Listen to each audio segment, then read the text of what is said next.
Connecting with Dave Lester Payne and the Evolution Drive Time every Monday to Thursday, 2 p.m. to 5 p.m. on Observer Radio 91.1 FM.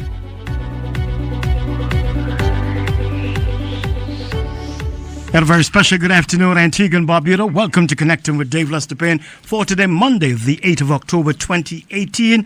It's Breast Cancer Month, Breast Cancer Awareness. We're 29 days away from, of course, the referendum for or against.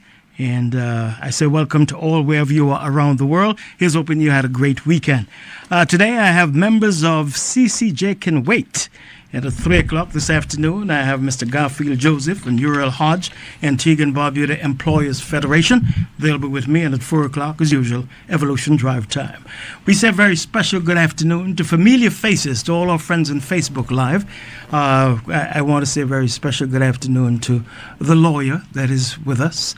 Good afternoon, sir. Good afternoon, Dave. Good afternoon to all of your listeners. It's a pleasure to be here. And you are the president or chairman of C.C.J. Can Wait. I am the chairman at this time. At this time? Mm-hmm. Okay. And you are a lawyer? Yes, so I've been led to believe. You are? Okay. Your complete name? My name is Kendrickson Kentish, but I'm known to everyone as Kenny. As Kenny? Can I use Kenny this afternoon? That's perfectly in order. Okay. Good afternoon, Kenny. And good afternoon, Mr. Hughes. Good afternoon, Dave, and How good are afternoon you? to Antigua and Barbuda. You know, I'm seeing something is rather fascinating this afternoon. I'm very good. I'm like that. Good afternoon, Mr. Stuart. Good afternoon to you, Dave. Good afternoon to your many listeners throughout the world. You notice I call you guys Mr. Yes. And I call Kenny Kenny because I want to be Kenny's friend. Now, what I'm saying is so fascinating about this, Kenny, is that we have a member of DNA and a member of UPP in the C.C.J. Can Wait. Which member of UPP? Well, you remember UPP. I remember, but I'm not here representing you. Let me talk one see now. I know you're not, but I'm just saying it's good to see folks coming together. Community togetherness is a good thing. Dave, you raise a good point there. And I think that's where we should start, because this is not a partisan issue for any of us. Yes. It's about what's best for Antigua and Barbuda. And it's not about red, blue, and it's not about what the government wants. It's what is best for the people. So all of us, although we come from different backgrounds, we all have the same feeling. It's a community effort. Yes, that something is wrong in the debate, in the way it's going thus far, and that we've only been hearing one side, and we think that the public deserves to hear another side. And that's all that we're trying to do. We're 29 days away from the, of course, referendum, and C.C.J. Can Wait is now in action.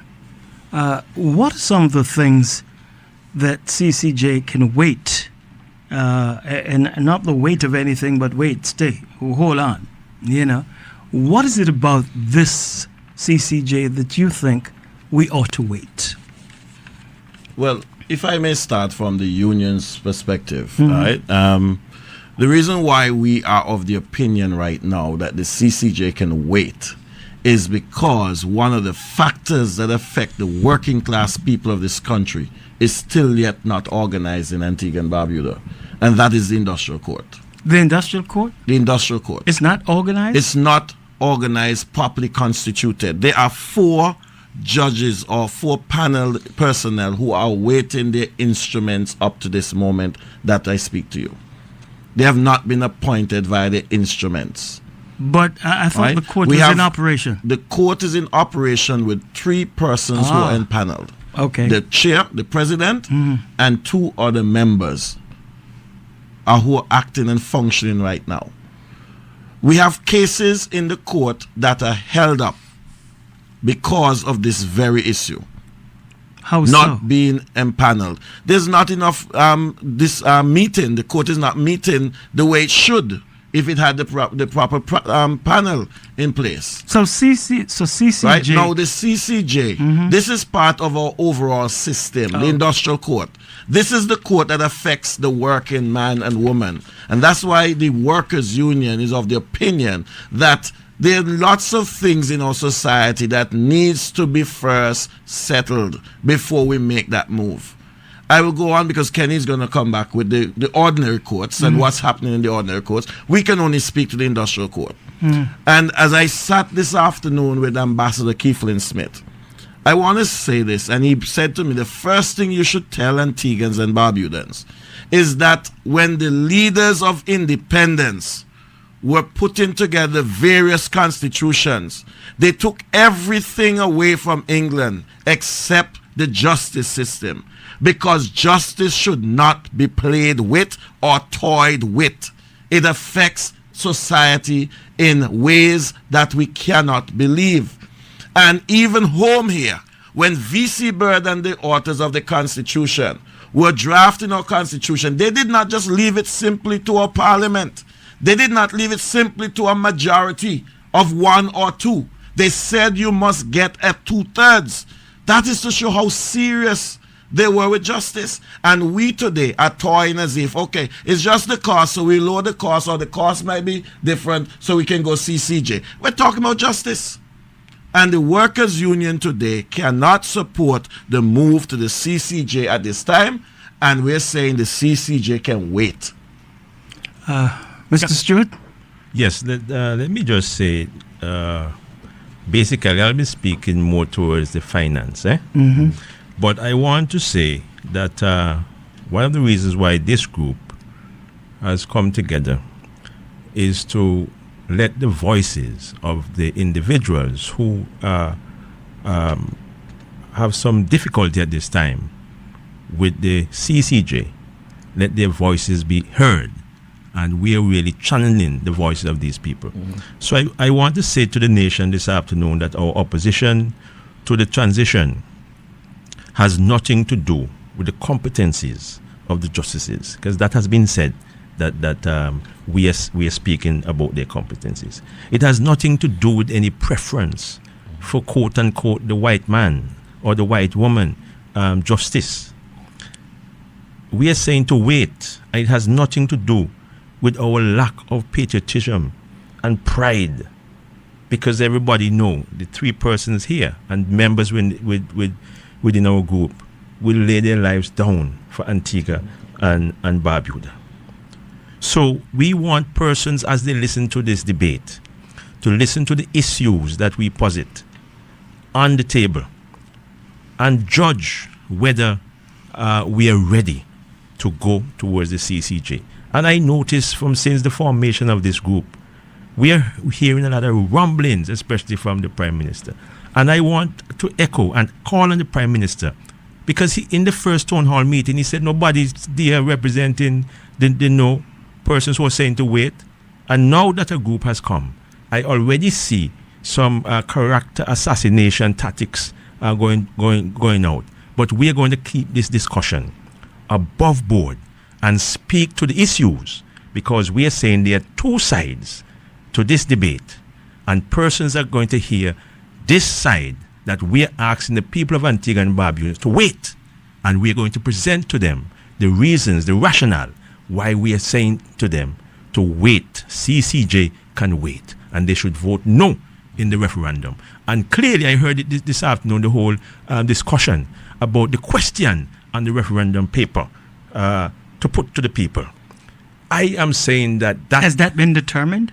Well, it came out from the Electoral Commission. I did not hear it. Right? I did not hear it. So it means that like they want to bamboozle people. We are saying, I don't know if they'll have symbols on the ballot paper, or they'll have the word C.C.J. beside the no and the yes, how they'll do it.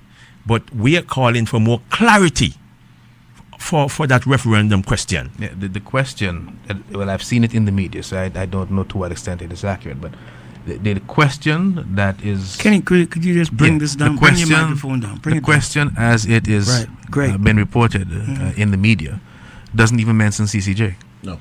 The question on the ballot paper, which I found very, very strange. Well, I heard some utterance that what would be on it, but it was not concretized. So I'm wondering now if it's concretized by the Electoral Commission. We'll wait to see. But can I make one point? Kenny, I was going to come to you because you have more than one point to make. So. Okay. Look,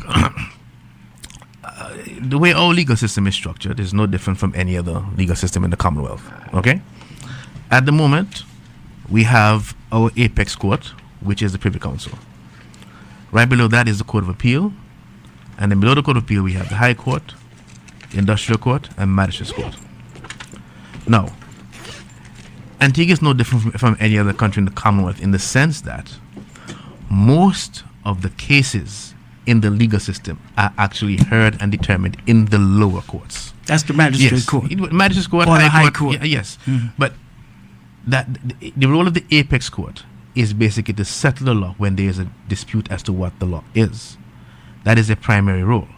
They don't get involved in the administration of justice and that sort of thing. So the point that I think we want to make is this.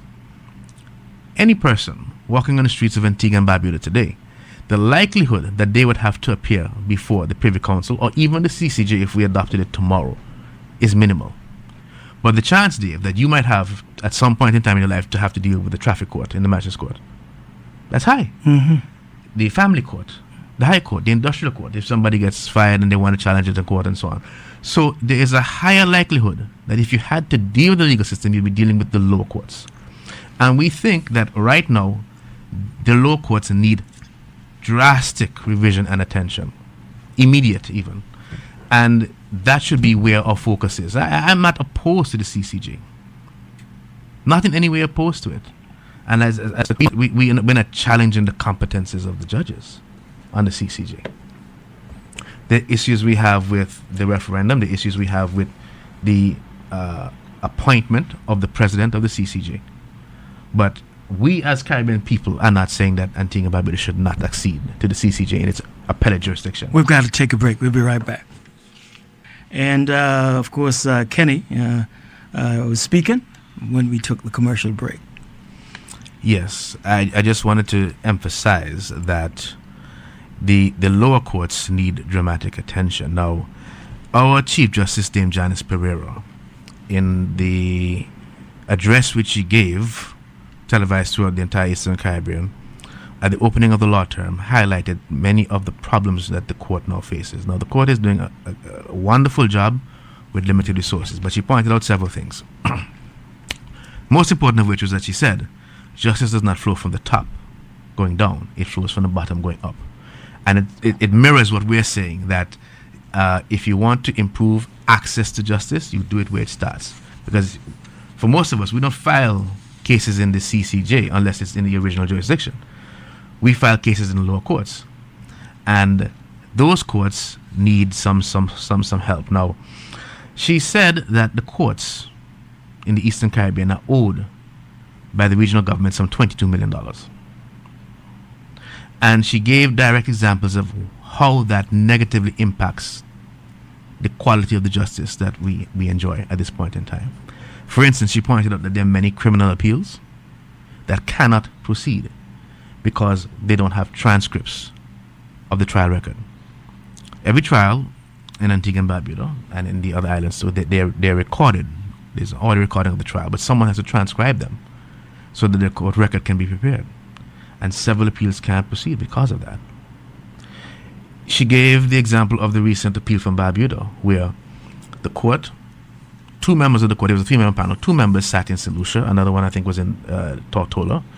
You had counsel in Antigua, counsel in England, and everybody was able to participate electronically in that hearing by the appeal court.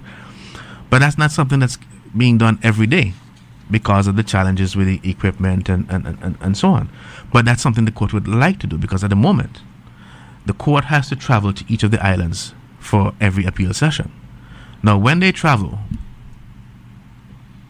that costs a lot of money. When they have to stay in a hotel, that costs a lot of money. And so, if the court is able to reduce those costs, it's saving us, the taxpayers. And it is enabling cases to get heard more quickly.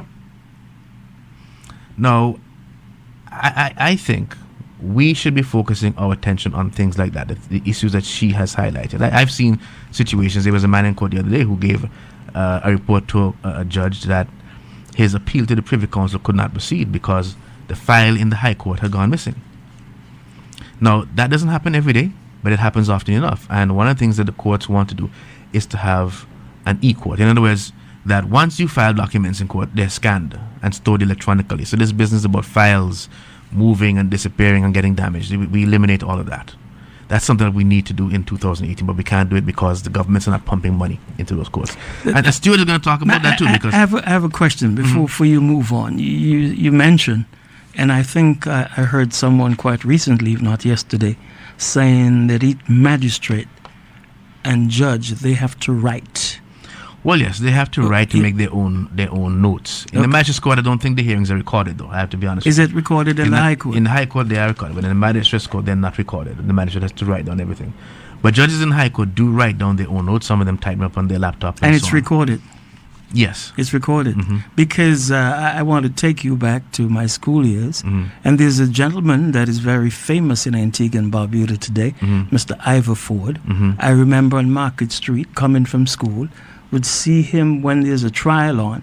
He'd be there with a machine. What's the name of that machine? I think they call them teleprompters. Well, we know he was typing down things. And they don't do that anymore, do they? Not in Antigua. Not in Antigua. No. Now, we mentioned about traveling and the expense of traveling. And this is for the appeals court? Yes, because it's an itinerant court. It travels to all the different islands. Okay, so, and you mentioned that the hearing for Barbuda was done via the electronic media. So folks, so why can't that happen? Well, if the government's pay of the $22 million, it can happen more often. That's the problem. So it comes back again to money. Money. And that's what we're saying. We're a small developing country, and we have limited resources. And let's take the example of those men and women whose appeals can't be heard. If the CCJ is our final court tomorrow, those persons still can't go to the CCJ. So the CCJ has not recommended or give any assistance financially to help the lower courts? That's not the role of the CCJ. That's not their remit. No, what the CCJ has done, they have partnered with a non-profit out of Canada called Jurist. And Jurist has appointed the CCJ as the executing agency in the Caribbean. So they're helping several islands through that funding. Well, that funding has a limited life, for instance. They're helping with setting up a sexual offences court in Antigua. But they set up the training for the staff and all those things. But the government of Antigua has to provide the building. They haven't been doing so because, of course, they don't have the money. So we have to sit down and have a serious conversation about the extent to which we are going to make the courts a priority. Because you're older than I am, but you can tell me whether you've ever heard the courts being featured as an issue in an election. It's never been a priority. And if you don't make it a priority, you're not going to be able to give the people of Antigua the quality of justice that they want. I don't want the public to think that, as somebody has suggested, that 90% of the population is locked out of the possibility of appeals to the final court. That's absolutely not the case. What the problem is, in the lower courts, how do the cases go through the system?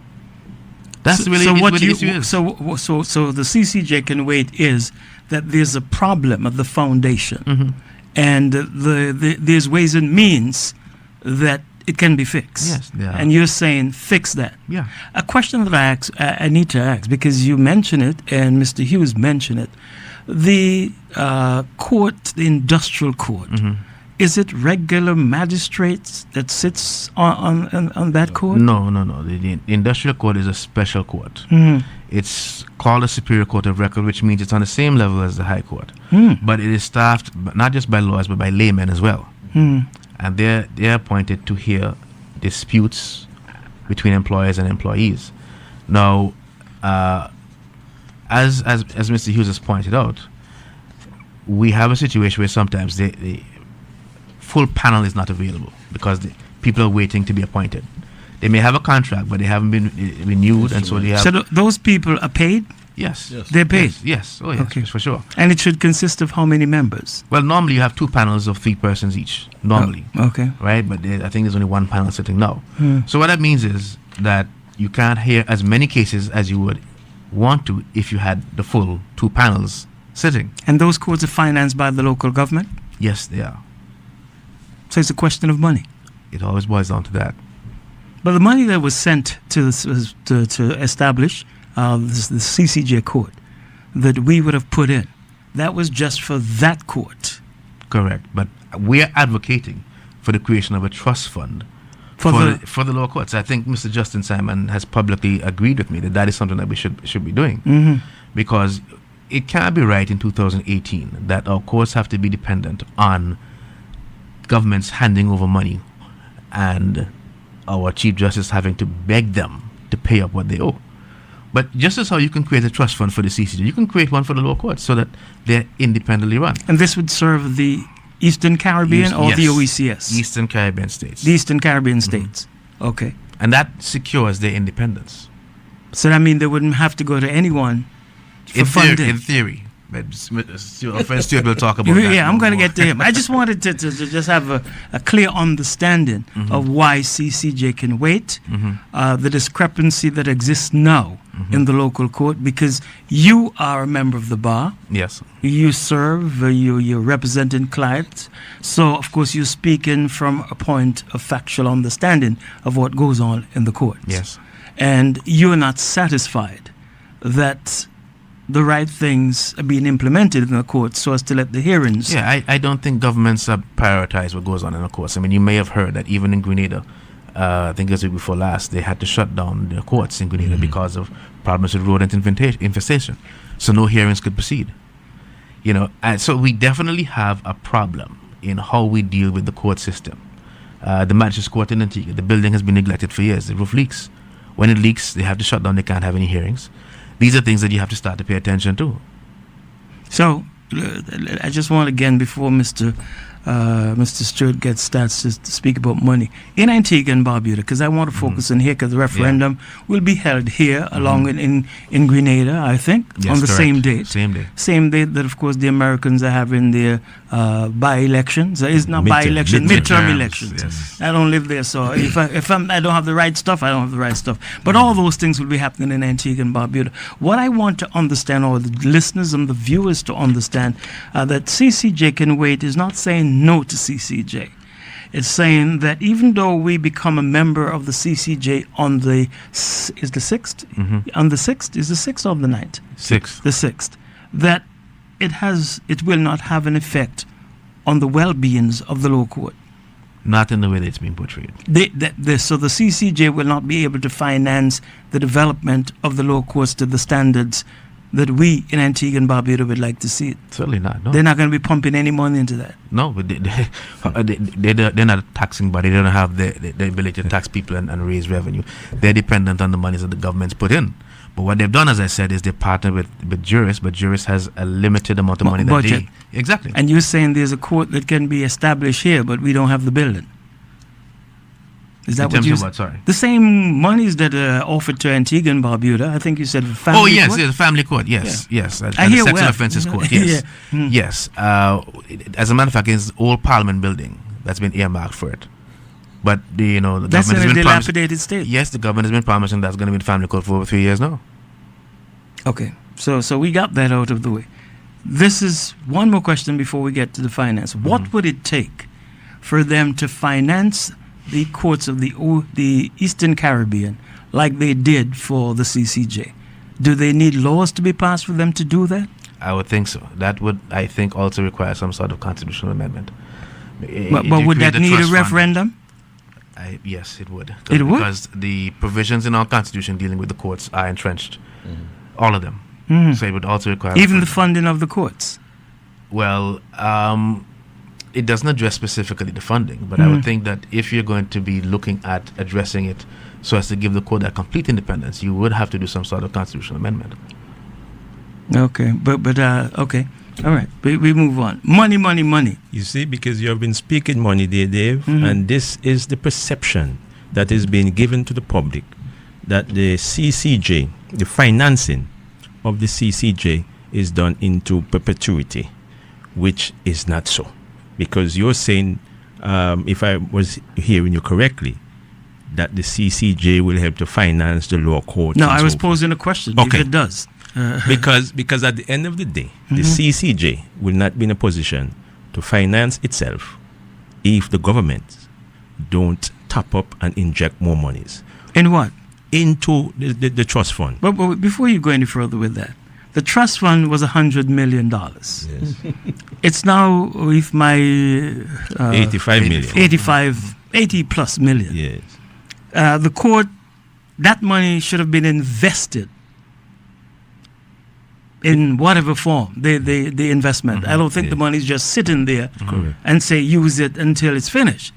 So it means if it's down to 85, where did they invest money to create that continuity with the funds? Okay, well, that's a good question. I was invited to a meeting on September the 26th, a special meeting chaired by Dr.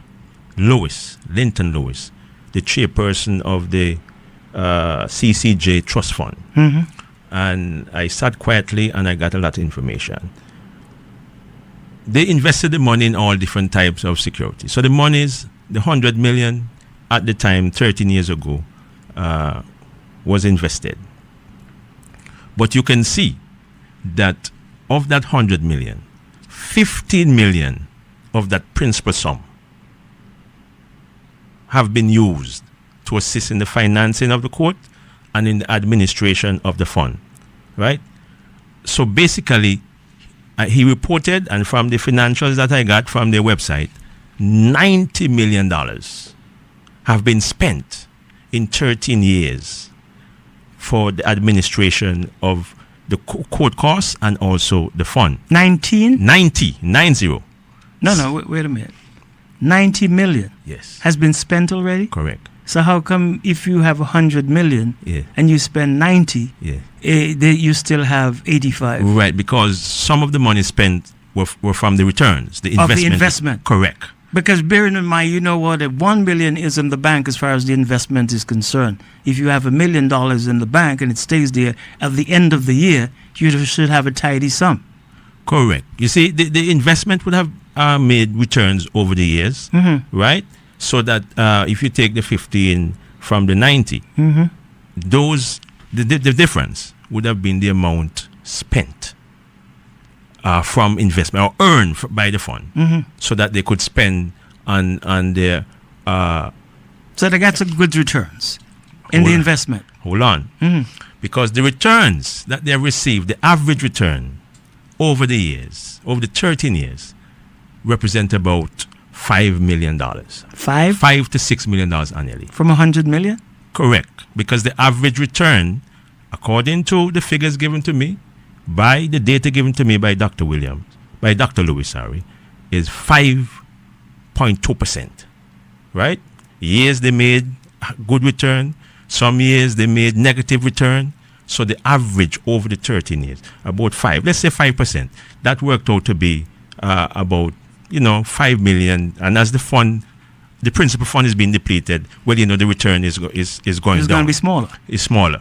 The annual court cost is in excess of $7 million. We got to take a break. We're 29 days away from the referendum in Antigua and Barbuda that comes up on the 6th of November, 2018. And members of the C.C.J., a newly formed organization, saying C.C.J. can wait. We were at Mr. Stuart and the finances, because that seems to play a pivotal role in the discussions across Antigua and Barbuda of what costs what and Privy Council costs what. And C.C.J. is the court to go because they have the money to do it. Critical component of the discussion. Let me just say to persons listening that we'll be having our town hall meetings and so forth, and you'll be able to come so that you'll hear the finances broken down in more details. But for the purposes of our discussion here, let me just say that one of the things that Dr. Lewis mentioned at that meeting on the 26th of September 2018 was that, and this was after questioning, because it was poorly attended, and I was able to ask many questions. He said that. So let's turn out a bit more for you. Yeah, it was beneficial for me, Okay, really. good. He basically said that the trust fund, the committee that he chairs, made representation to the governments immediately thereafter that injections of monies from taxpayers' dollars come to the fund every 5 years. I really didn't understand whether those monies are coming in, because if the appeals court is owed 20 million. I really doubt it. But based on what he was saying, he's basically agreeing with our position that this CCJ trust fund will be depleted shortly. And I am going to give you a scenario to show you that the depletion will be in about 8 years. Now, we have only 4 jurisdictions under the appellate section of the CCJ. If we add 4 more to take it to 8, and we add the 3 justices that are not on board, only 7 now, but it makes it caters for 10. I noticed from the financials over the 2015 to 2016, they added about 10 new employees. So I am just projecting that if you're going to have more justices, more jurisdiction, you're going to have more employees to pay. So that I'm just showing the picture where the cost is going to go up. So I am estimating that the annual expenditure to administer the court will increase by about 100-fold, from 7 million to 14 million. And that's what I'm saying, if you add only 4 more jurisdictions, right? And if it increases to 14 million, then you'll definitely see a drastic depletion in the CCJ trust fund. Because as presently, we are saying that it's about 5 million returns, annual returns, about $7 million annual court costs, plus administration costs for the fund. So if it goes up to 14, right? While the fund is being depleted from 85 down to 80, down to 65, then the returns will be lower. But let's say we cap the returns at 4 million.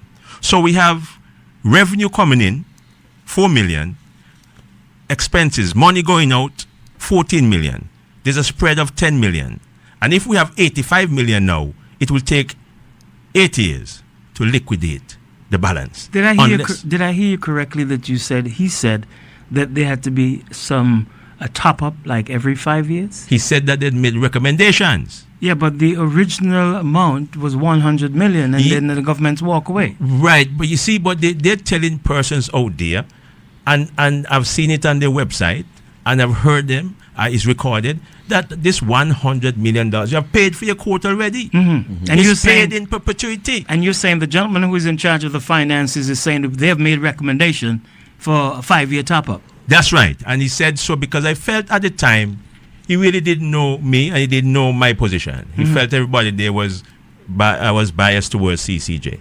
You see? But then, I got all the information. And he was fair in the answering of his questions. So if I just get back to this here, Dave, right? That in order for CCJ to function as they're saying it's going to function, after 8 years, with no money, the governments will have to come back to the people. We'll have to come back to the people for taxpayers' money. And we're saying to the persons, the NCC, the National Coordinating Committee that is promoting the CCJ, they have to come and speak the truth and speak the real facts to the people of Antigua and Barbuda. I think in one questioning with the president, he hinted that, well, maybe we may need to get a top-up. And I saw it in your cartoon where they were saying topping up. But it's not maybe. It's a must that these, to run the CCJ as they envisioning, will need plenty money. And we're saying here, where does the priority lies? We have many civil servants out there for donkey years crying for their back pay. I am saying that's more important at this time. Our chairman mentioned the whole court system. And they need funds. We're saying the $20 million. Oh my, give the Chief Justice so that justice can be dispensed in a fair and balanced manner. That 20 plus million, is it owed by the OECS or the OECS? The OECS. The Eastern Caribbean States. The Eastern Caribbean States. Yes. Right? So then they all would have to be paying into Yes. that 20 plus. Yes. Correct. And they're not. They're not. So the point we're making here, when you really run the real and true figures, So if CCJ going to need money then, where the money coming from? it may be CC. We don't want to say it because we want them to bring the figures to the people and tell the people, well, maybe we may have us to have a special tax in all the countries to fund CCJ and do what we want, because you know the staff costs. I'm saying I don't want to speak to it, but in our town hall sessions we'll speak to it. It's enormous. I'll just use that word. And if it is that you're going to have such a court, yes, we are saying give the people all the facts. If the people are going to be taxed to pay for this court, tell them that after this $100 million finish, well, we're going to tax you. If we're not going to tax you, then look, the priority will change. Education may have to move some money. We may have to move some money from education to justice. We may have to move some money from tourism to justice. Tourists don't hardly have money. Well, they're going to have to move money. If they're not going to move the money, they're going to have to tax the people. Okay, I need to know this. The 4 countries that are part of the CCJ now are? Barbados, Belize, Dominica, and Guyana. Did they have to have a referendum? I don't think any of them did. No. So that was not entrenched in their constitution? No. Okay. As a matter of fact, I think Antigua and Grenada probably unique in that regard. And St. Vincent? St. Vincent, I don't think they require a referendum, although they did have one maybe 2 or 3 years ago on whether they should delink from the Privy Council. But I don't think this constitution specifically requires them to have a referendum to do it. So if the government of St. Vincent determined tomorrow that they wanted to do it, they could do it by Parliament? Yes. Okay. So we're there. So the fact is that the CCJ court will need money, and you're saying fund the low courts first before we continue to put money into CCJ. Fund the low court, fix the prison, Fund the police. Fund the police. How you mean? Get more policemen? Why not? Just more police. You get No, more. I just you said fund the police. I mean, Dave, let's look at the police force. Mm-hmm. Their equipments that they need in order to go through with certain cases. Their persons on remand waiting for their day in court for one reason or another. Just imagine the suffering. And every day you pass the prison, you see families outside waiting to take food in for their loved ones. Whether or not they did something wrong, let the justice process take its natural course, but don't suffer me for 2 years on remand because you can't find a trial judge, you can't find the records of appeal, and there's so much different issues that need to be taken. The police officer that is supposed to be investigating the matter went on vacation, so nobody else takes up the file. Those are some of the issues that are out there. Well, let me just interject. As you said, why they need money. This case or this situation with this 13-year-old girl, I am hearing that because she's not wanting to give evidence, that the police doesn't have evidence because they don't have any forensic with DNA and so forth. If the police had such equipment, then the whomever would have really been convicted. You will have the evidence there. But DNA. they have the capacity. They have the capacity to to collect DNA evidence. It isn't always done for a variety of administrative reasons, but they do have the capacity. Yeah. They've made an effort to try and get that to get the police force ready for those kinds of offenses. So even if somebody makes a complaint of rape now, they do administer a rape kit and all of those things. So they didn't have it with the young lady? Well, I don't think that the report that she made was immediate. Oh, okay. So they're going Right. Okay, so let's look at this now, because I want to get back to the fact of missing files get destroyed and all that. And within the law courts, how can they fix that? Well, it's a wider issue. Antigua is lucky in the sense that we have a high court building which functions well for the most part. There are some issues from time to time. There are some health issues. That building was built, for instance, without any windows that could open. So, and the air conditioning does malfunction from time to time. And the staff has had to protest because of some foul odors every now and again. But we are lucky that we have our own building. Dominica did not have one. St. Vincent did not have one. St. Lucia does not have one. So one of the things that we have to start to look at is where are we going to put our courts. The hurricane in Dominica has displaced the courts in Dominica.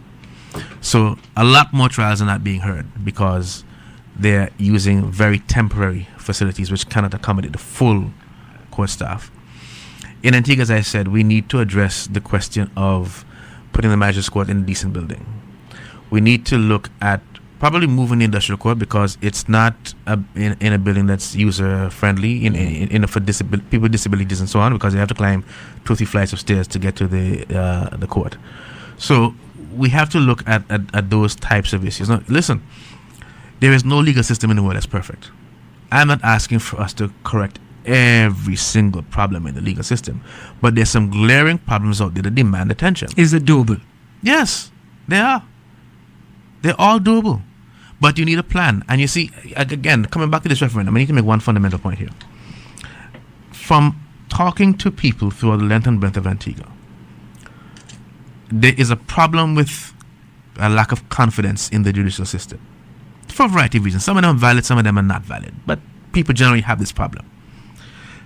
You need to get 66% for this vote to carry. And what we're saying is, if you want to get to 66%, you're going to have to, first of all, engage in a confidence building exercise. Confidence building cannot be done in 2 months or 3 months. You can't just say, well, you're having a referendum this date and then you go out and have discussions on it. No. You need to have a concrete plan as to how you're going to build the confidence. So, one, you have to educate the people about how the court system works. Most people that I've spoken to have no clue about how the court structure is set up. They have no clue. They don't know exactly how the legal system is supposed to operate in relation to them. So you have to go out there and educate them. At the recent opening of the court, the Director of Public Prosecution said that, this referendum is so important. We have to be careful because we don't want public propaganda. What we want is public education. So the public has to be educated and sensitized as to how the legal system operates. And you have to build confidence, not just by educating them, but also showing that you're taking concrete steps to improve the legal system, showing that you are actually being sincere when you say that you believe in the independence of the courts, you believe in the competence of the judges. Well, show it. Don't just pay lip service to it by telling us, okay, fine, well, let's vote for the C.C.J. and that's it. And presenting only one side of the argument.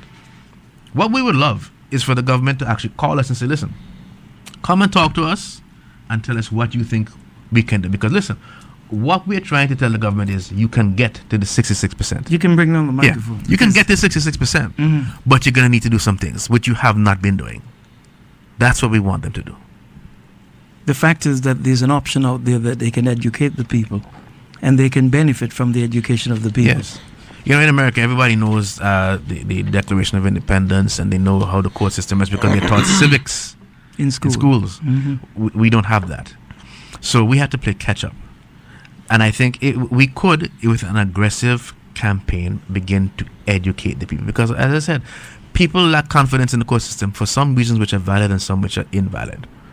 So you have to be able to let them know how it works so that you can manage their expectations. I heard a conversation that is saying there's lawyers out there who is not qualified to represent people and are representing people.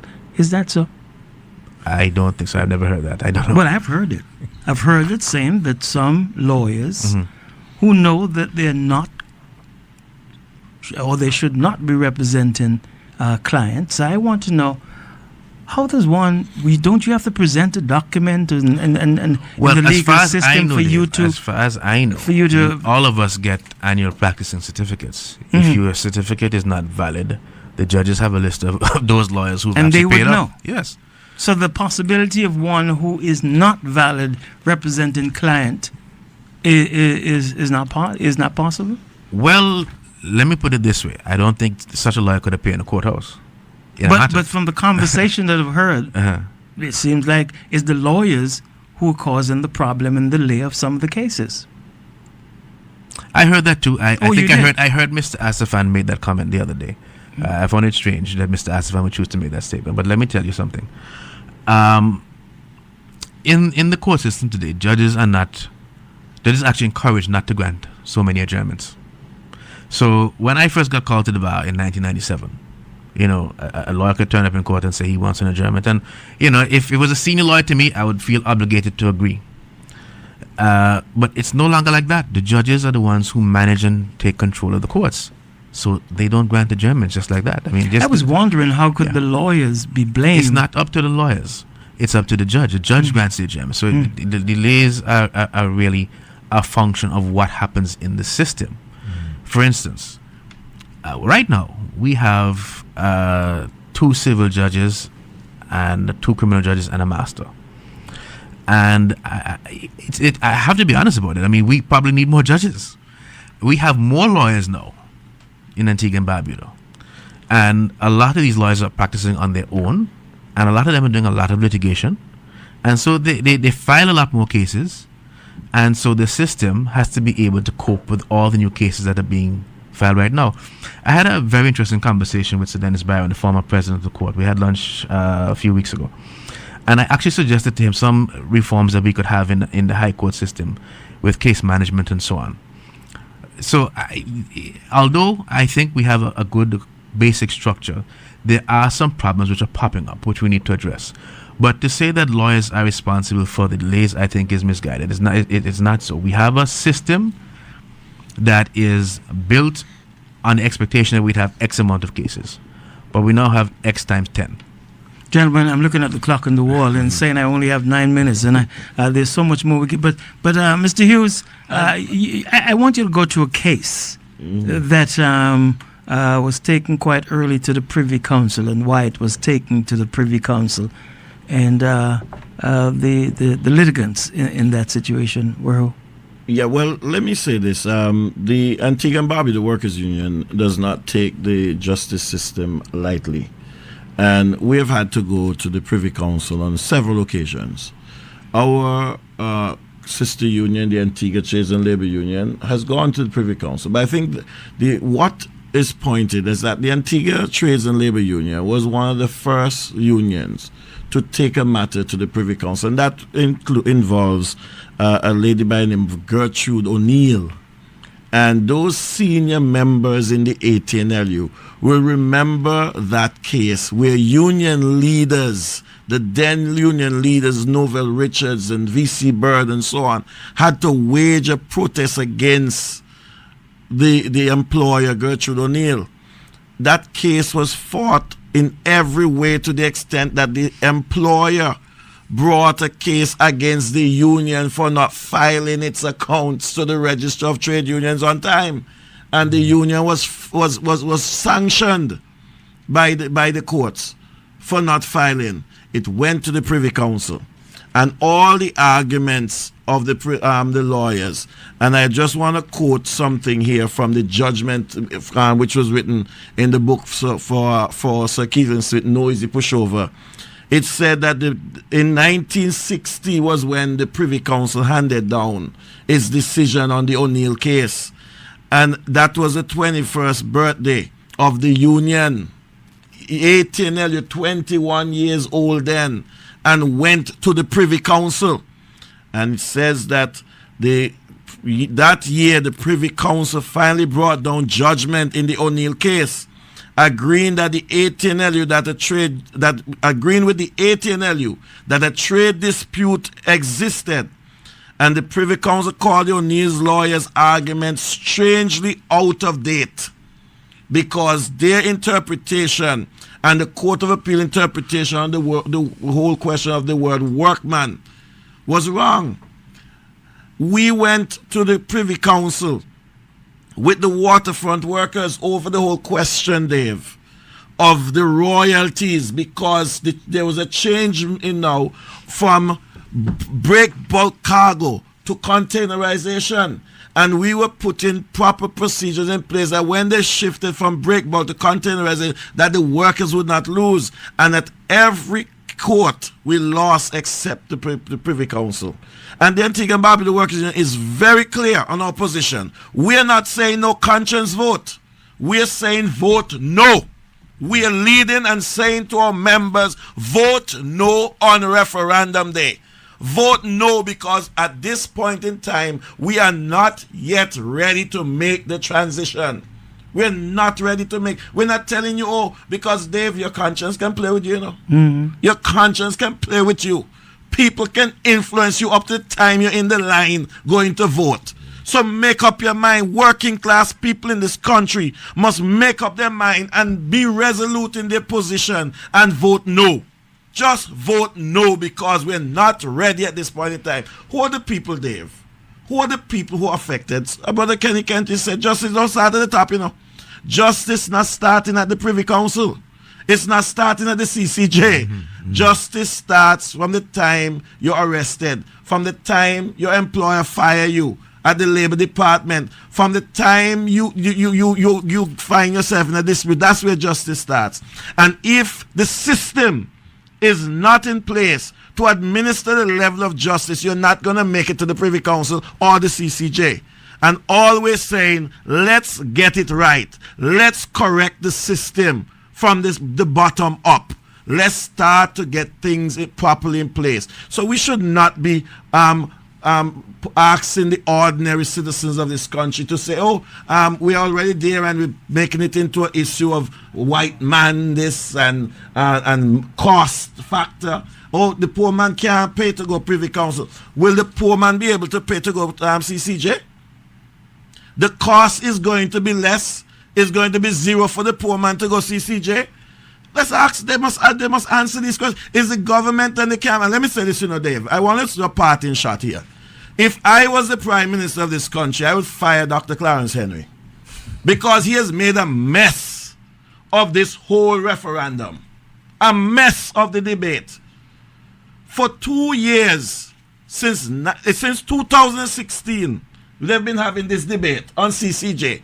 The organized committee, they brought a gentleman from Grenada who was in charge of helping to sell. And the whole thing was abandoned. Now, what happened between 2016 and now, Dave? You heard anything at all? As a matter of fact, some people felt that the whole referendum thing was off the table. Totally off the table. And now, in 6 weeks, you write to the Privy Council 1 week ahead of a town hall meeting to ask them, whatever you're doing, just stop. We're having a referendum, a meeting discussion here. So these people have nothing to do in London. They don't have to book a ticket. They don't have to make the arrangement. Come and tell us why we should stay with you. They wrote the workers' union the very day, Dave, of the meeting down at Perry Bay. The very day they sent a letter to the workers' union, and they did not even have the courtesy to sign the letter, the invitation letter. We still have it down there. The courtesy to sign that letter of invitation to the forum that you're inviting me to. But you just remember that this is a group of people that have some influence. But we're saying to our members out there as a union, the issue of justice for the working class people is something that is not yet settled, and we at the bottom. So we have to make sure that we get that right. Right, Kenny? Well, Yes. we look at it. There's a town hall meeting, you said. Yes, but the public will know about that. But I just want to end by calling on the people of Antigua and Barbuda to not make this here a partisan political issue. This issue supposed to be an issue where each individual, whether you belong to any political party or you belong to red, blue, orange, you look at the issue and listen to the views expressed on both sides and make your decision. And I want to once again call out Prime Minister Gaston Brown, because he seems like he wants to take it down a political road. This organization here is not any political organization. It's an organization of individuals who love this country, that are saying to the government, just hold up a little bit. And I will say to Prime Minister Gaston Brown, and I heard my colleague here mention about firing. But you see, they've already fired somebody. But that I will speak to at another time. Please do speak to at the forum that you have, because we need to know. I need to hear from the chairman, president, whatever. What's the title that you hold for the chairman of the CCJ? I would end by saying this: it's very important that people take the referendum very seriously. Do not stay home. Whether you want to vote yes or no, take a decision and go out and vote. That's very important. Well, this is what I need. Is it a yes or no vote? Yes, the ballot paper has a question, and you are required to vote either yes or no. Okay, so it's either yes or no. Yes. Okay. Well, gentlemen, thanks for giving us of your time. Members of the C.C.J. Can Wait Committee, and that was formed, I think, officially today, and they're out there to educate the massive. And again, they're members of Antigua and Barbuda public, and like they said, they want it to be a straight education process where they're educating you. The decision will left up to citizens of Antigua and Barbuda on election day. And I think, Dave, what should be noted is that we're available to any interest group that wants to hear the other side of the argument. Even to the government? Even to the government. Okay, good. Gentlemen, thanks for being with us this afternoon. Stay well. Hope to have you back again shortly.